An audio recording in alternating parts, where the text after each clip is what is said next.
बताओ तो जीजा जी, हमरा बहन से बियाह कइला, मार के अदमुआ क दे ओ सरवा सो। ना साले साहब, हम एला बियाह नहीं की कहले, हम दूसरा काम ला बियाह कहले। कौन काम ला? दीदी तो अंदर हवा, अंदर जाए देबा तब न। पुनीता तू बीच में मत बोल। ई सारा बारात में हमनी के नागिन डांस कराइले बा। तू तो नागिन डांस छोड़ा, मारवा में ये दाल में दही मिक्स करके ये सरवा पटावे। अब मैं जाके करे करे तो सरवा बहन के भेज दी। हां ए भुअर काला बिना मतलब के बात बतियाल बड़े। अरे यार सार के सरदा होकेला जीजा बहनों से मजाक करे के। मान ले तू आज इनकरा के यहाँ मरबे तो फिर तो जबे बारात तो फिर वहां कहबे ऐसे बने बात खत्म कर जो जो जो, जो। तोहरे चलते जीजा हम चुप रहिले, न तो ऐसा ऐसा लवंडा के जूजी में रसरी बांध के पूरा गांव में घुमाईती। यार वाला बात बतियाए लगला। बैठ यहाँ चुपचाप। तोरा मामा बने के बाकी ना बने के बा। तो अंदर जान तब नु बनबा मामा।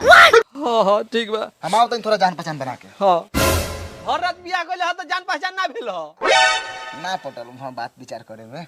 तो हम आओ तनी थोड़ा हम कपड़ो खोल के आओ। ए क्या कर? आय हम अपन गर्मी लागता। यहाँ लार सुन ले बारा बात। जात रखी नहीं यहाँ से। जा।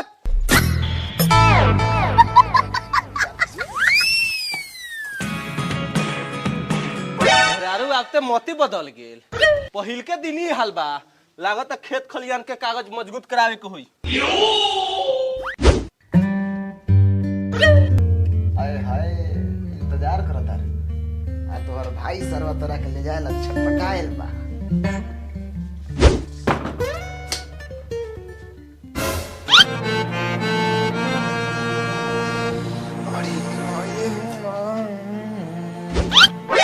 अरे ये टेढ़ियो मत बियाह के लिए आयल बनी अपहरण करके ना।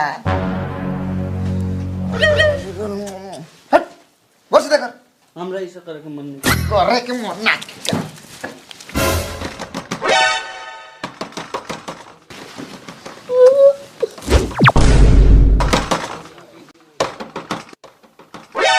एगो तो साला दोगला सार मिलल बा।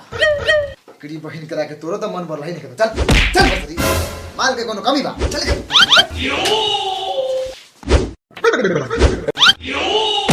ले जो इतई रहबा तब इधर चल। हम कहला हमहु जाए।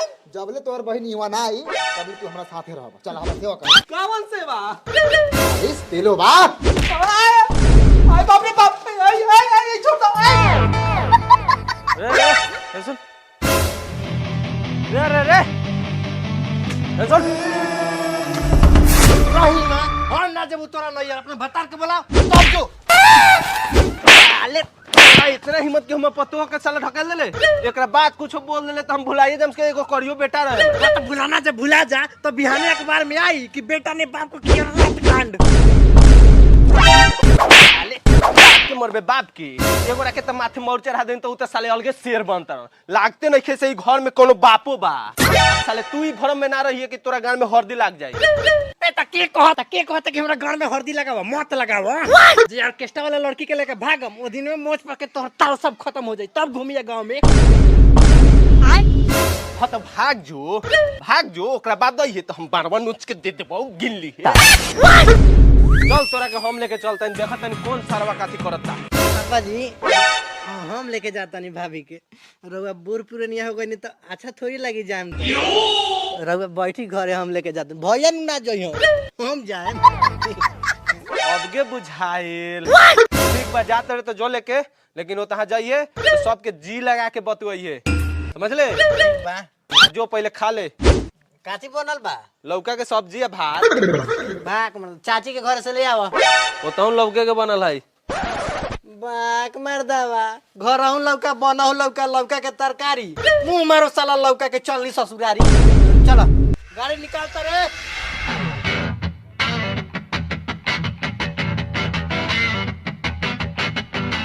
बस बस बस बस का भइल? ये तो हमरा बाबूजी के बागवानी है। अच्छा ये हो? हाँ यही बागवानिया में तक खा के जवान भइल बनी। छिनरा फुलवारी में बैगन हो खा। अच्छा बैगन ना हो खोलाई। लेकिन मेरा रास्ता कहाँ बा जाइला? बारात ना रही का रहुआ हाँ, आयल तो रही अनहरिया के माथे ओइनी अनहरिया के माथे गइनी लाड़ ना बुझाल साला केने से ओइनी केने गइनी सीधा सीधा कहीं ना पिटा के गई नी। चली उतरी आगे पता रास्ता बा। आय पातर रास्ता बा भौजी पातरे रास्ता के हमरा फैली करे के बड़ा एक्सपीरियंस बा। ए दादा ए छिया ए कथी कहता नी देवर जी। ए रउआ बैठी ना देखिए हम केना फैली करतानी। हमारा भैया के दू गो साल एगो खाली बोला ना भौजी हमें के कहे के पटाली।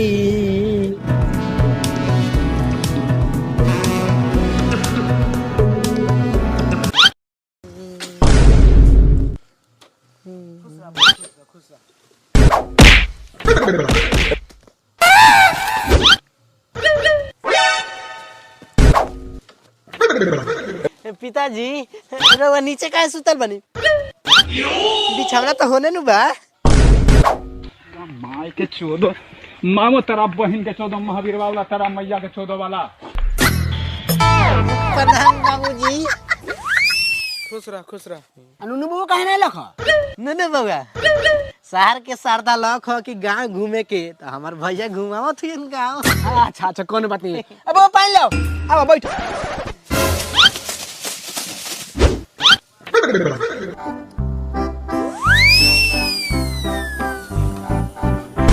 और सब ठीक बानू? एक बात पूछी।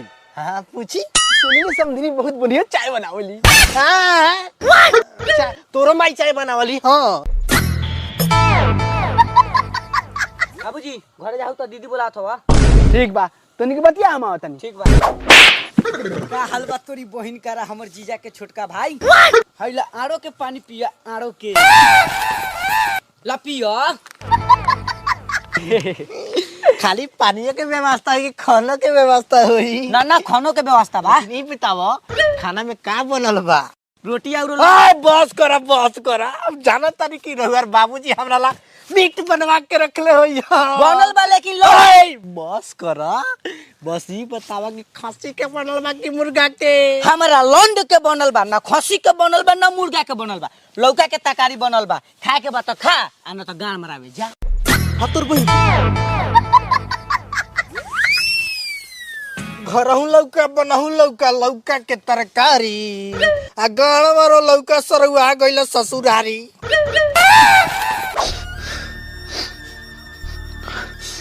का बोलो का रोत रे? माई कहाँ बा? अरे माई में मर गेलो बताओ ना मानी नु।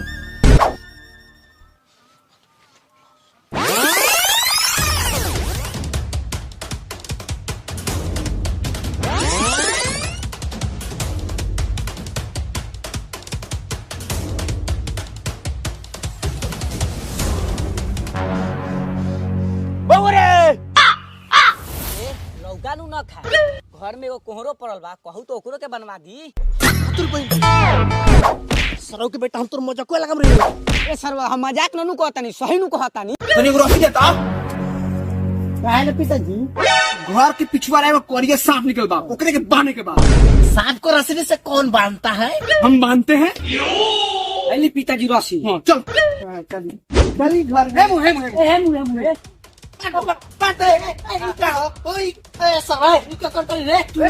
हमरा बहिन के कहे अच्छा करलिस रे। बाबूजी होई ए बाबूजी फटले साले के बाबूजी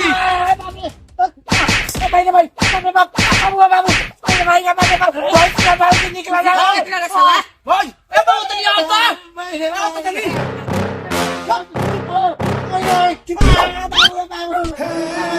बचाना